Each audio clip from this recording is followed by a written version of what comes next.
Morning student, how are you, कैसे हैं आप सब लोग। आई थिंक आप सब ठीक ही होंगे। आपको पता है, एक बार फिर आपके अपने यूट्यूब चैनल राजवती राजन पर आप सभी का स्वागत है। और एक बार फिर लेकर उपस्थित हुई हूँ मैं आप सबके लिए इंग्लिश ग्रामर की क्लास, जिसमें आज हमारा टॉपिक थोड़ा अलग है, जिससे मैं आपको सिखाऊंगी इंग्लिश स्पीकिंग के कुछ ऐसे वर्ड्स जो हमारे छोटे छोटे सेंटेंसेस हैं, जो हमारी दैनिक यानी कि बोल सकते हैं एक प्रकार से डेली लाइफ में यूज किए जाने वाले वर्ड्स, जिससे हम अपनी इंग्लिश को क्या बना सकते हैं, एकदम बहुत ही बेहतर और बढ़िया बना सकते हैं। ठीक है, तो देर ना करते हुए let's go start the topic common daily life sentence. Okay, जिसे हम हिंदी में क्या बोलेंगे, आम बोलचाल की भाषा में के रोज़ जीवन में प्रयोग होने वाले हमारे वाक्य। ठीक है, जो छोटे छोटे सेंटेंस हैं, अब हम इनको अपने जीवन में किस तरीके से यूज कर सकते हैं। ठीक है, तो हम सीखेंगे कैसे करके इसको यूज करेंगे और अपनी जो हमारी भाषा है उसके लिए कितना बेहतर और अच्छा बना सकते हैं। तो देखिए, हम सीखते हैं और डिस्कस करते हैं सेंटेंस के बारे में, क्या है वो सेंटेंस जो हम अपनी भाषा में यूज करके अपनी भाषा को क्या बना सकते हैं, अच्छा बना सकते हैं। तो देखिए स्टार्ट करते हैं। क्या मैंने यहाँ लिखा है, तो अब देखिए कितनी बार आप हिंदी बोलते हो, कितनी बार तो बोलते हो। अब तो को अगर हमें पता हो कि इंग्लिश में क्या कहते हैं तो हमारी भाषा अच्छी लगेगी ना। तो को क्या बोलेंगे हम इंग्लिश में, सो। ओके, क्या कहेंगे हम इंग्लिश में, सो। अब हमारा नेक्स्ट वाला क्या है, तो क्या हुआ। देखिए ये वर्ड भी हम कई बार बोलते हैं। कुछ भी ऐसा काम होता है कि हमारे मम्मी या पापा या हमारे पेरेंट्स हमसे क्या बोलते हैं कि आपसे मना किया था ये काम मत करो, लेकिन बच्चे क्या बोलते हैं, तो क्या हुआ, हमने कर लिया। ये तो सभी करते हैं। तो क्या हुआ, इसको क्या कहेंगे हम इंग्लिश में, so what. Okay, I hope आपको अच्छे से समझ में आता होगा। अब देखिए नेक्स्ट वाला हमारा सेंटेंस है, बिल्कुल छोटे छोटे से। इसमें कुछ ऐसी वर्ड हैं जिसके लिए इसलिए, क्या है ये, इसलिए। अब देखिए कितनी बार हम बोलते हैं इसलिए। अगर हमें इंग्लिश में बोलना आता होगा तो कितना अच्छा लगेगा। तो देखिए क्या है हमारा, दैट्स बाय। अब किसी भी बच्चे को या किसी भी पर्सन कोई सीखना चाहता है कुछ, तो किसी के लिए कोई ऐसी प्रॉब्लम नहीं होगी कि हमें रटना है, हमें क्या करना है, सारे ग्रामर्स के रूल याद करने हैं, तब हम इंग्लिश बोल सकते हैं या अपनी इंग्लिश को अच्छा बना सकते हैं। उसमें कुछ ऐसे इंग्लिश के वर्ड यूज कर सकते हैं। तो आपको ऐसे करने की कोई ज़रूरत नहीं। ठीक है, इसीलिए मैं आपके लिए टॉपिक लेके आई हूँ कि ताकि आपको कोई कठिनाई ना हो और आप क्या कर सकें, आसानी से इन चीज़ों को सीख सकें और अपनी लैंग्वेज में इसको यूज कर सकें। ओके, देखिए ऐसा मैंने यहाँ पर लिखा ऐसा। अब तो के लिए भी मैंने लिखा था सो। देखिए दोनों के लिए हम ऐसे के लिए भी शो लगाते हैं और तो के लिए भी इंग्लिश में क्या बोलते हैं, सो। और मैंने नेक्स्ट वाला मेरा सेंटेंस है, ऐसा क्या। ऐसा क्या, कितनी बार हम ऐसा वर्ड बोलते हैं, ऐसा क्या। अगर ये हमें इंग्लिश में बोलना आता तो कितना अच्छा लगेगा। तो देखिए क्या है, इज़ दैट सो। क्या बोलेंगे इसको इंग्लिश में, इज़ दैट सो। ओके, उसके बाद देखिए हमारा है 6 वाला जो हमारा सेंटेंस है, मैंने इसमें लिखा अच्छा ऐसा क्या। देखिए ऐसे से संबंधित ये जो टॉपिक है पूरा, ऐसा या ऐसी चीज़ें ज़्यादा आपको, और जो छोटे छोटे से सेंटेंसों में हैं तो ना ही सीखने में प्रॉब्लम होगी आपको। देखिए ऐसा, अच्छा ऐसा क्या, ये हमारा हिंदी में सेंटेंस, इसको इंग्लिश में क्या कहेंगे हम, इज़ दैट सो। ओके, क्या कहेंगे, इज़ दैट सो। और इसके बाद हमारा ऐसा क्या, इसको बोलेंगे इज दैट सो। और हमारा 6 वाला है अच्छा ऐसा क्या, तो इसके लिए हम बोलेंगे इज़ इट। क्या कहेंगे हम इसको, इज़ इट। अब देखिए नेक्स्ट वाला है, मुझे लग तो ऐसा ही रहा है। ये कितनी बार यूज करते हैं हम दिन में, कितनी बार बोलते हैं इसको। अगर हमें इंग्लिश में इसको बोलेंगे तो क्या बोलेंगे इसको, मुझे लग तो ऐसा ही रहा है, आई एम अफ्रेड सो। क्या बोलेंगे इसको, I am afraid so. Okay, फिर देखिए नेक्स्ट वाला हमारा है, अगर ऐसा होता है तो। अगर ऐसा होता है तो, देखिए इसको इंग्लिश में हम क्या कहेंगे, ये आपको पता होगा। ये सारे वर्ड हम डेली कितनी बार बोलते हैं इनको। अगर इसे हमें इंग्लिश में बोलना आ जाए तो कितना अच्छा होगा।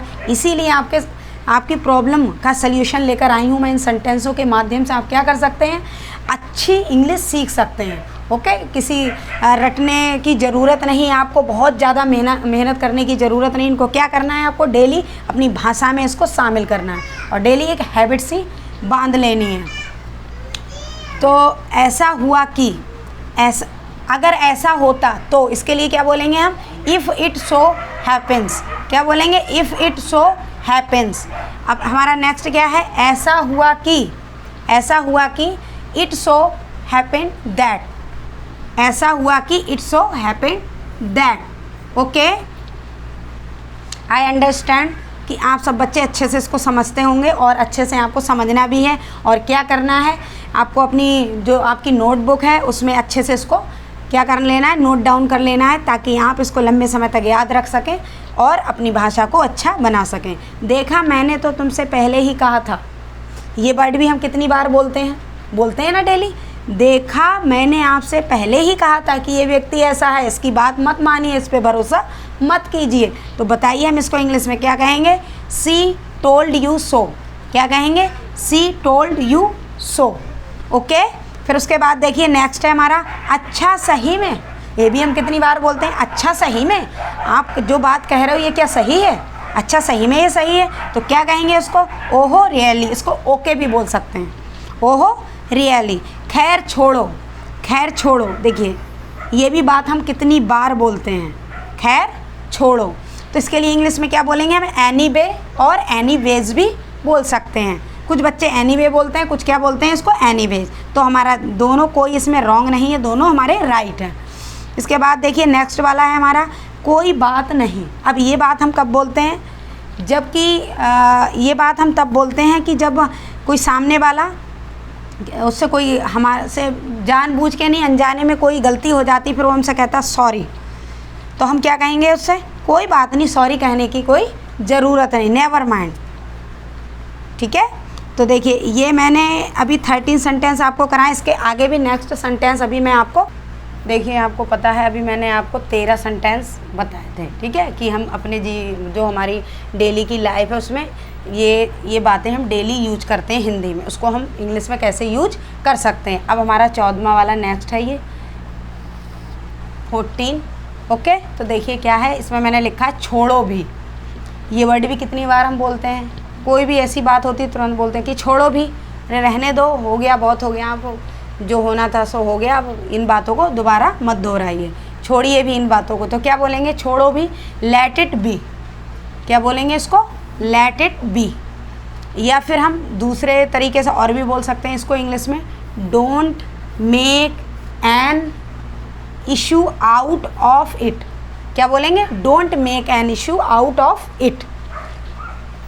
आई होप आप सबको अच्छे से समझ में आता होगा। और अगर आपको समझ में आ रही है मेरी वीडियो, पहले जो मैंने इसके पहले भी जो लेके आई हूँ वीडियो, और ये जो आज की मेरी वीडियो है, तो आप सब लोग क्या करेंगे, इसको मेरे चैनल को सब्सक्राइब करेंगे, शेयर करेंगे और ठीक है लाइक करेंगे।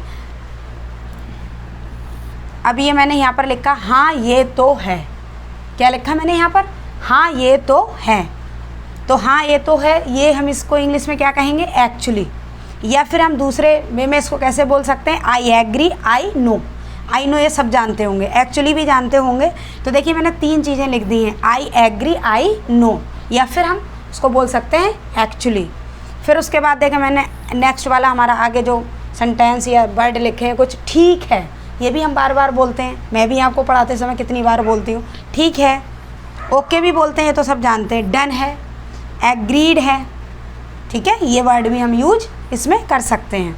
अब देखिए मैंने यहाँ लिखा है, अब हमारा नेक्स्ट वाला है, मैं अपनी बात वापस लेता हूँ। ये वर्ड हम कब बोलते हैं कि मैं अपनी बात वापस लेता हूँ, जबकि हम ज़्यादा, जितना हमें मतलब हमारे सामने वाले से, जो हमारे सामने खड़ा है उसके सामने क्या करें, हम बोलना कुछ और है, लेकिन हमने बोल दिया बहुत जो हमें नहीं बोलना चाहिए, जो कि वो वहाँ पर इतना एक्सपेक्ट भी नहीं कर रहा था कि हमसे ऐसे ऐसे बोलेगा। फिर हमें क्या है, शर्मिंदगी महसूस होती है अपने आप को। हम क्या बोलते हैं कि अरे हमको ऐसे नहीं बोलना चाहिए, इसको बहुत ज़्यादा हमने बोल दिया, इस तरीके से हमें बात नहीं करनी चाहिए। तो देखिए हम बाद में क्या बोलते हैं कि हमें जो शर्मिंदगी या अंदर हमें जो एहसास होता है उस चीज़ का, तो हम क्या कहते हैं कि मैं अपनी बात वापस लेती हूँ या लेता हूँ कि मैंने आपसे इतना बोल दिया, अब मुझे आपसे ऐसे नहीं कहना था। तो देखिए इसे इंग्लिश में क्या बोलेंगे हम, I eat my words. I eat my words. Okay, I eat my words, कि मैं अपनी बात को वापस लेती हूँ या लेता हूँ। अब दूसरे वे में हम बोल सकते हैं, आई स्टैंड करेक्टेड।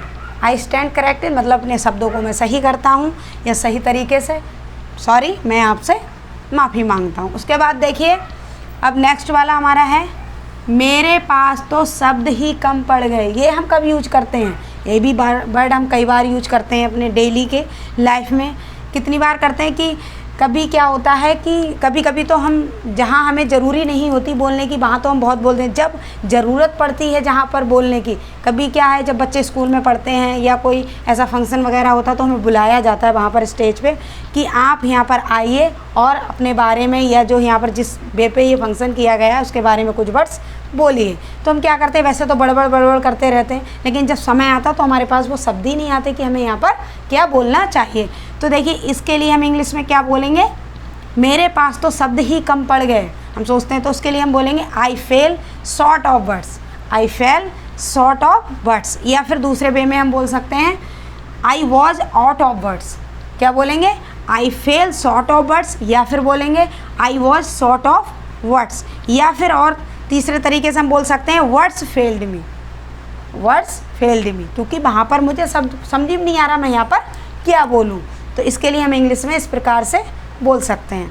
अब देखिए नेक्स्ट वाला है मेरा हमारे पास जगह कम है। हमारे पास जगह कम है, ये वर्ड हम कब यूज करते हैं? ये हम तब करते हैं जैसे कि या कोई हमारे घर में रहने के लिए आ जाता है, या कहीं हम सफ़र करते हैं, कहीं गाड़ी उड़ी में बैठे हुए होते हैं तो कोई पड़ोस वाला आता, कोई और दूसरा जो मतलब पुरुष या व्यक्ति या महिला जो भी है वो लोग आते हैं, हमसे बोलते हैं कि आप थोड़ा सा हट जाइए हम भी बैठेंगे सीट पर। तो हम क्या बोलते हैं कि हमें जगह, वैसे ही हम बहुत परेशानी वहाँ दिक्कत में बैठे हुए होते हैं थोड़ी सी जगह में, उनसे कहते हैं कि हम आपको कहाँ बिठा लें, हमारे पास तो पहले से ही जगह कम है। या कोई हमारे घर में, हमारा छोटा सा घर है और कोई मेहमान आ जाते हैं 4-5, तब हमें प्रॉब्लम हो जाती है कि हमारे पास तो जगह कम है, इन मेहमानों को हम कैसे करके रोकें अपने घर में। तब उस वर्ड के लिए क्या बोलेंगे, we are short of space, we are short of space. Okay, I think आप सब बच्चे अच्छे से इसको समझते होंगे, और अगर समझते हैं तो क्या करें, मेरे यूट्यूब चैनल राजवती राजन को क्या करें, लाइक करें, शेयर करें और सब्सक्राइब करें, ताकि मैं भी मोटिवेटेड होती रहूँ। और कमेंट्स करें, अगर आपको मेरा पढ़ाया हुआ अच्छा लगता है या मेरे पढ़ाए हुए में कोई कमी लगती है तो आप क्या करें, कमेंट्स करें, ताकि मुझे पता चल सके कि मेरे जो टीचिंग है उसमें कोई कमी है या फिर मैं आपको अच्छे से समझा पा रही हूँ। ठीक है, तो इसके बाद देखिए नेक्स्ट वाला हम देखते हैं हमारे पास समय कम है। ये भी कोई हमसे कहता है कि चलो हमारे साथ चलो वहाँ, और हमारे पास जब हम किसी और काम में बिजी होते तो क्या बोलते हैं कि हमारे पास समय कम है, प्लीज़ हम आपके साथ नहीं जा सकते। तो इंग्लिश में क्या बोलेंगे, we are short of time. Okay, we are short of time, I am not going, I am not going नहीं, हम कह सकते हैं कि we are short of time और we can go, we can not go, we can not go, ये हम कह सकते हैं, या नहीं जा सकते या नहीं जा पाएंगे। ओके, तो हम वहाँ बिल लगा देंगे। तो हमें खाली इतना पहले देखना है कि हमारे पास समय कम है, तो इसके लिए हम क्या बोलेंगे, we are short of time. तो देखिए आपको अच्छे से ये अगर मेरी क्लास पसंद आई हो, अगर इसमें अगर कोई कमी भी लगी हो तो आप कमेंट्स करके मुझे बता सकते हैं, ताकि मैं अब इसमें जो भी मैं मतलब कमियां हैं या कोई ऐसा कुछ है तो मैं उसको सुधार सकूं और अपनी क्लास को और भी अच्छा बेहतर बनाकर आपके सामने प्रेजेंट कर सकूं, ताकि आप लोग क्या करें, अच्छे से सीखें और मैं भी आपसे कुछ अच्छा सीख सकूं। तो देखिए देर ना करते